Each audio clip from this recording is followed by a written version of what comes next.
Hey, Cosmic Peppers here. We're gonna do a quick garden tour for City Greens Urban Farm. Hey there. So the two big things that we're gonna see making a difference this year are gonna be the compost that I've put into the soil and this great landscaping fabric that I'm using to help cut down on the weeds. So first thing I got here is we've got a little bit of Brussels sprouts going on.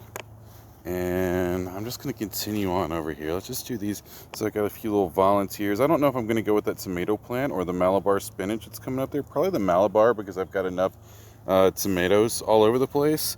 And Malabar is a vining spinach. So starting right here, I've got a bunch of habaneras. And then we're just going to keep on going down. And here's a few mystery peppers up front here. I'm not quite really sure what they are. But then as we go down, we've got our Spanish habs, our hurt berries. I've got a whole bunch of Vitalis coming down through here. I've got some reapers coming through. We've got various shishito, not various, but a few shishitos, 7 pots, Marigo scorpions, turbinos, and probably close to about 20 boots down here. These little guys that are struggling a little bit are some seeds that my mom started from some peppers she got at the store. And this end of the garden right here is also just sort of struggled because they've been hit by ants and aphids pretty hard. But I think I finally got that under control now. Here's the Willoughby Barbados that I overwintered. And again, yeah, they were hit by those aphids pretty hard, but they look like they're bouncing right back now. And then we're going to move on to tomatillos. And oh my goodness. So I've been meaning to grow tomatillos for years and just haven't gotten around to it. Started all these from seed this year. And I've got, I don't know if you can see as we go down through here, but I do have, yeah, tomatillos are starting to come on. Don't know what that browning's about. I'm going to have to go back and check that out here in a short bit. But we can just keep on going down and then it moves into my tomato plants. And I'm not really going to do a whole lot of tomato plants this year. I just really don't feel like I can compete compared to some of the prices of the big boys out on the market. And I'm just not getting what I feel like I put into my tomatoes as far as the price goes. So we're going to move on over here to peas. This is I've been eating on these the last few days. They finally started coming on. This has just been sort of a fun experiment, this little garden. The nitrogen in this little spot is pretty much shot at the moment, and at least I thought it was. Those squash over there proving me a little bit wrong. I didn't put any compost or anything down here this year, and I was just trying to see what I could get to come out. And then we've got a few volunteer tomato plants that have shown up, and I'm just rolling with those and tossing a few cages up around them. I need to get a little bit more structural support for some of these peas out here. Things like this chicken wire that I put up, I probably put it up a little bit too high.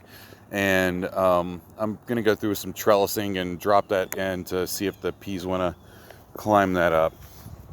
As we move on over here, this first row that we've got is going to be squash turning into zucchini back in the back half.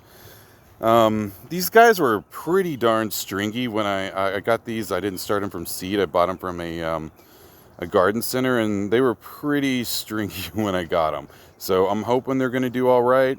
We'll see what happens. Same thing here. We've got a bunch more squash, and then that's going to be followed up with just a few rando peppers. And then after that, the rest of that whole row is actually filled out with boots. Yeah, it's a whole bunch more boots. And so right here, I got torrential rains the day after I planted this entire row. So the back half of this row is supposed to be Calypso cilantro, but all of that seed might have just possibly washed out. And I was really considering just tilling the whole thing up and replanting again. But I do have my first squash seed plant coming through right here. So I think I might give these a few more days just to see what happens.